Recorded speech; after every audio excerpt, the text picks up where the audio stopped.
भक्तजनों, आइए उस परम तत्व की कथा में डूब जाए जो हृदय को भक्ति के रस से सराबोर कर देता है।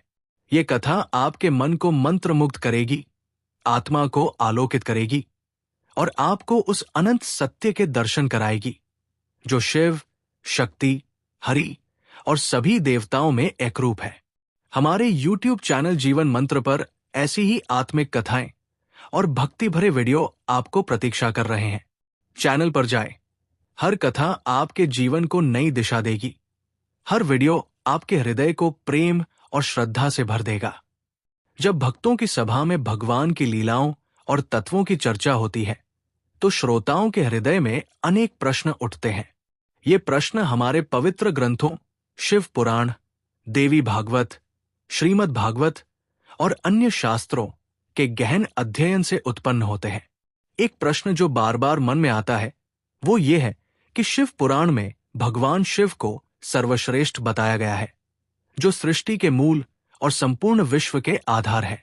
वहां कहा गया है कि सारा चराचर विश्व शिवमय है। देवी भागवत में माता शक्ति को सृष्टि की जननी कहा गया है, जिनसे सारी सृष्टि प्रकट हुई। श्रीमद् भागवत में भगवान हरि की नाभि से कमल उत्पन्न हुआ, जिससे ब्रह्मा जी प्रकट हुए और ब्रह्मा के क्रोध से रुद्र रूप में शिव जी प्रकट हुए। गणेश पुराण में गणेश जी को सृष्टि का मूल माना गया है। हर पुराण अपने इष्ट देव को सर्वोपरि बताता है। इसका अर्थ क्या है?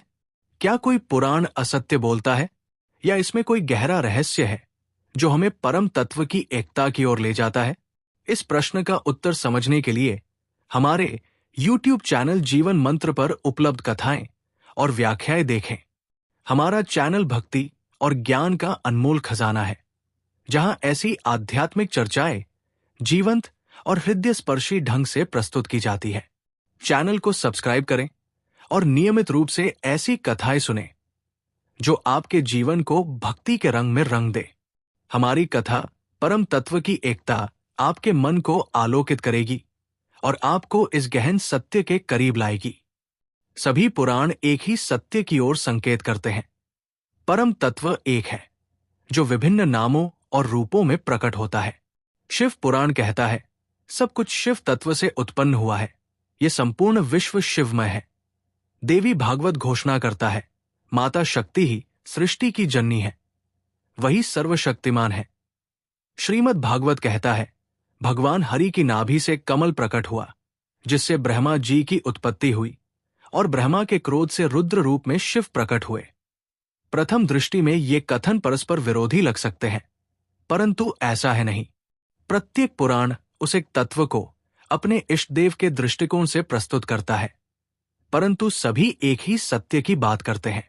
इसे समझने के लिए एक हीरे की कल्पना करें, जिसके अनेक पहलू हैं। प्रत्येक पहलू प्रकाश को अलग अलग ढंग से परावर्तित करता है, परंतु सभी एक ही हीरे का हिस्सा है। ठीक उसी तरह परम तत्व, जिसे वेदों में ब्रह्मा कहा गया है, एक है जो शिव, शक्ति, हरि या अन्य रूपों में प्रकट होता है। वेद कहते हैं एका सत विप्रा बहुधा वदंती, सत्य एक है, परंतु विद्वान इसे अनेक नामों से पुकारते हैं। चाहे आप भगवान को कृष्ण, शिव, दुर्गा या गणेश के रूप में देखें, आप उसी परम तत्व को देख रहे हैं। इस गहन सत्य को और समझने के लिए जीवन मंत्र पर हमारी विशेष कथा शिव और शक्ति की एकता देखें। हमारे वीडियो जटिल आध्यात्मिक सत्यों को सरल और रोचक कहानियों के माध्यम से प्रस्तुत करते हैं। चैनल पर जाएं और भक्ति के रस में डूब जाएं। जब हम परम तत्व की लीलाओं में गोता लगाते हैं तो वो एक ही तत्व विभिन्न रूपों में प्रकट होता है।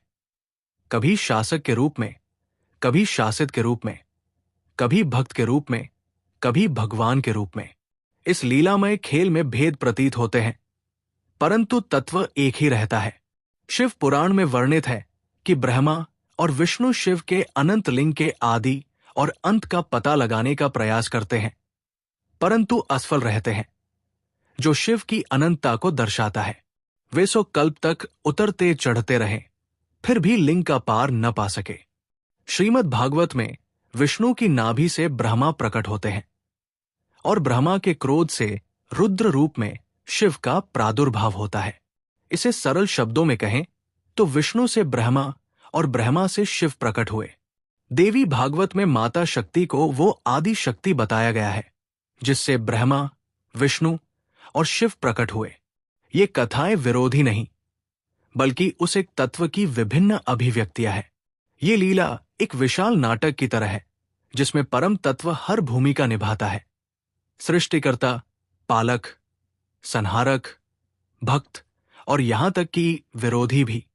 उदाहरण स्वरूप भगवान शिव भगवान हरि का ध्यान करते हैं और हरि शिव को अपने गुरु के रूप में पूजते हैं।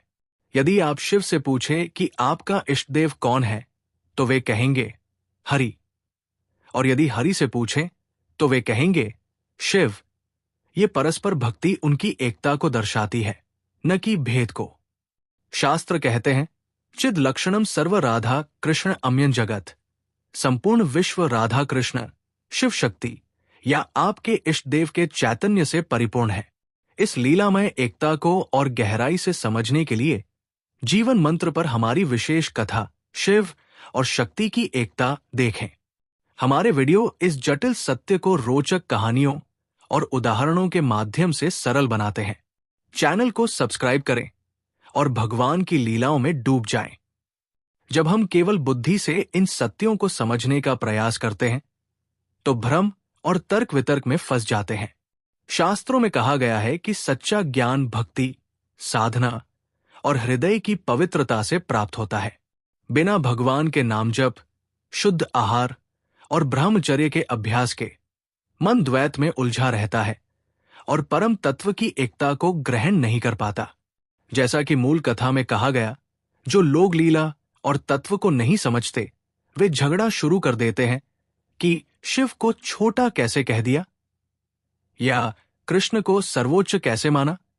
ये भ्रम अनुभवात्मक ज्ञान की कमी से उत्पन्न होता है। जीवन मंत्र पर हम आपको भक्ति और साधना के व्यावहारिक मार्ग सिखाते हैं। नामजप की तकनीकों से लेकर ध्यान की विधियों तक हमारे वीडियो आपके आध्यात्मिक जीवन को समृद्ध करते हैं।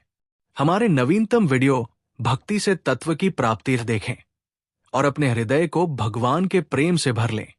कुछ शास्त्रीय कथाएं इस एकता को और स्पष्ट करती है। गोस्वामी तुलसीदास कृत रामचरितमानस में माता सीता, जो लक्ष्मी का अवतार है, भगवान राम को पति रूप में प्राप्त करने के लिए गौरी की पूजा करती है। फिर भी सीता को आदि शक्ति जे जग उपजाया, सृष्टि की रचयिता आदि शक्ति कहा गया है। अपनी लीला में वे भक्त की भूमिका निभाती है, परंतु तत्वतः वे गौरी के समान ही शक्ति है। एक प्रसंग में जब सीता गौरी की पूजा करती है तो गौरी जी की मूर्ति सजीव होकर मुस्कुराई, मानो कह रही हो, हे सीता, तुम स्वयं मेरे ही स्वरूप हो। ये लीला भक्तों के हृदय को आनंदित करने और उनकी कामनाएं पूर्ण करने के लिए रची गई है। इन कथाओं को और गहराई से समझने के लिए जीवन मंत्र पर हमारी विशेष श्रृंखला पुराणों की एकताज देखें। हमारी कथाएं इन लीलाओं को जीवंत बनाती है, जो आपके हृदय को भक्ति और ज्ञान से भर देंगी। चैनल पर जाएं और आज ही सब्सक्राइब करें।